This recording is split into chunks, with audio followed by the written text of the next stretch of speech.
भाइयों, आज का जो मेरा टॉपिक है ना, वो टॉपिक ना बहुत सीरियस टॉपिक है। और वो टॉपिक ना फैमिली के लिए है।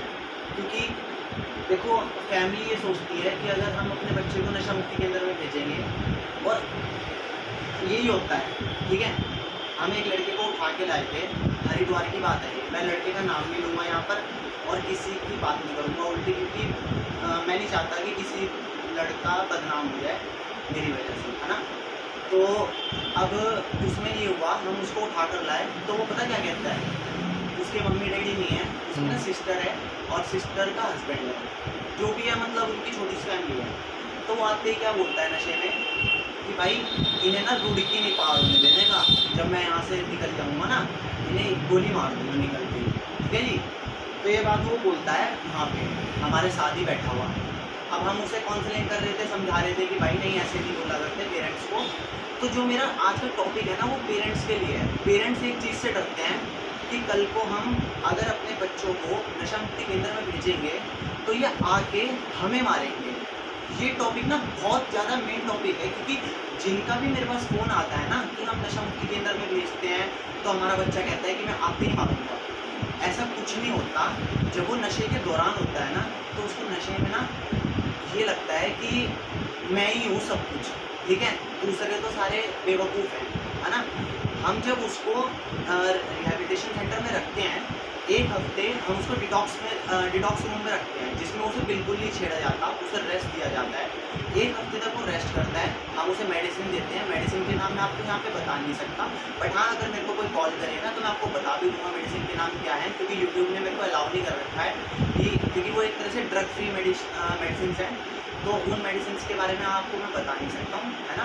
तो मैं आपको यही बात बोलूँगा पेरेंट्स के लिए कि आपको सिंपल सी थ्योरी बताता हूँ। जब 7 दिन हम उनको वहाँ रखते हैं ना, तो 7 दिन हमारे डिटॉक्स में रखने का ये मतलब होता है, जब उसके अंदर से नशा बाहर निकल रहा होता है ना, तो उसको ये चीज़ें याद आती है, यार मैं अपने घर वालों का कितना नुकसान करके आया हूँ। जैसे कि मतलब नुकसान मिंटू से कि अपनी मम्मी के कितने मैंने गहने बेच दिए।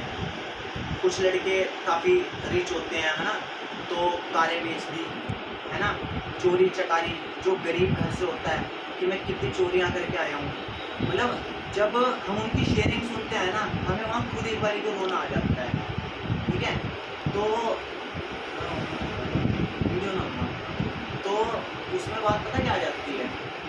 अब वो पेरेंट्स के लिए ना 7 दिन तक तो सोचते हैं ऐसा, जब हम 7 दिन बाद उन्हें अपनी फैमिली में करते हैं, क्योंकि हमारी एक बहुत बढ़िया चीज़ होती है कि हमें ना वहाँ पे, चाहे आप नशेड़ी हो या ना हो, आपको एक चीज़ बोलनी होती है कि हाय फैमिली, मैं कनिष्क एक नशेबाज, जिससे कि हमें वो बात ना दिल में बैठ जाए कि भाई हम नशेबाज हैं और हमेशा रहेंगे, चाहे हम नशा छोड़ भी दें।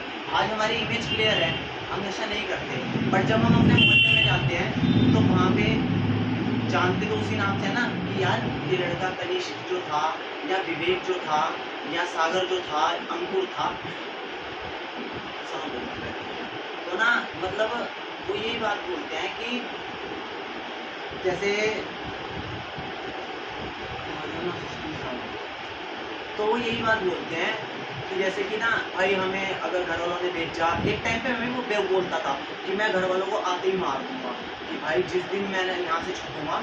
लेकिन जब 7 दिन का प्रोसेस, ये पेरेंट्स के लिए है, जब 7 दिन का प्रोसेस खत्म होता है ना, और जब वो उनकी काउंसलिंग लेते हैं, शेयरिंग लेते हैं, तो शेयरिंग में वो अपनी बातें बताते हैं कि हम कितना गलत करके आए हैं, क्योंकि वो नशे से निकल रहे होते हैं और उन्हें पता लगता है कि हमने किस किस से पैसे उधार लिए, किस किस का पागल बनाया, कहाँ कहाँ चोरियाँ करी, कहाँ कहाँ क्या किया, है ना।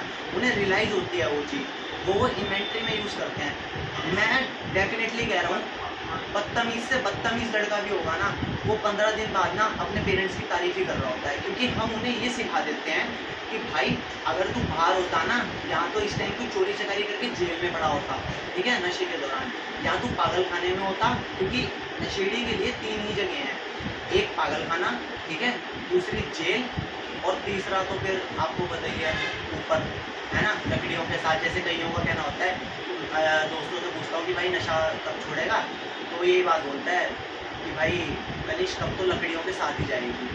तो यार बहुत बुरा लगता है। तो पेरेंट्स के लिए यही है कि आप डरे ना, आप क्योंकि ये टॉपिक मैं इसीलिए छेड़ा है क्योंकि जब भी मैं रिहैब में था, पेरेंट्स यही बोलते थे कि अगर आप हमारे बच्चे को लेने आ रहे हो ना, तो आप उठा के लेके जाओगे, क्योंकि अगर वो यहाँ छूटा रह गया ना तो वो हमें जान से मार देगा। मतलब पेरेंट्स इतनी तरह घबरा जाते हैं। तो आज मैं पेरेंट्स के लिए यही बोलना चाहूँगा कि मैम, सर, दीदी, जो भी हैं आप लोग, है ना, जो भी मेरी वीडियो देखेंगे, तो इस चीज़ से डरने की ज़रूरत नहीं है कि आपका भाई नशा करता है और वो ऐसा करेगा नशा मुक्ति केंद्र से आने के बाद। आप 1 महीना उसको रोको, 1 महीने बाद उससे मीटिंग करने जाओ, उसका ना एक तो बॉडी में बहुत फ़र्क दिखेगा, ठीक है, खाना पीना अच्छा मिलता है वहाँ पे, और जो सेंटर मैं बताऊंगा उस वाले सेंटर में ही मिलेगा। ऐसा नहीं कि आप 4000 वाले सेंटर में भेज दो और वहाँ पे आपको दूध मिल रहा है, चिकन मिल रहा है, ये सब कुछ ऐसा कुछ नहीं है, ठीक है। देहरादून वाले में या फिर आपका हरिद्वार वाले में या रोहतक वाले में, इन सेंटरों में काफ़ी अच्छी आपको मतलब रिकवरी मिल जाती है। 3 महीने में लड़का ऐसा हो जाता है कि वो लगता ही नहीं है कहीं से कहीं तक कि वो एक नशेबाज था, बट बाकी उसकी सिर्फ सोच है कि वो बाहर आके किन लोगों से मिलता है, क्योंकि सबसे ज़्यादा ना इस चीज़ में सर्कमस्टांसेस की ज़रूरत होती है ना। हम बाहर आए, पता चले फिर उन दोस्तों से मिल गए जो नशा पहले से कर रहे हैं। अब वो तो हमें कहेंगे कि भाई चला जा, फ्री में करा देता हूँ। वो एक दिन आपको फ्री में करा देंगे, उसके अगले दिन आपको ना खुद ज़रूरत पड़ेगी, आपकी बॉडी खुद मांगेगी कि मुझे नशा चाहिए, है ना। और फिर जब आप नशा करेंगे तो उसके बाद तो आपका थिएटर समाप्ति है, क्योंकि इसमें यही कहा जाता है कि अब हम एक ऐसी पर्सनैलिटी हैं, हम एक एडिक्टिव पर्सनैलिटी हैं जो कभी अब कोई नशा नहीं कर सकता।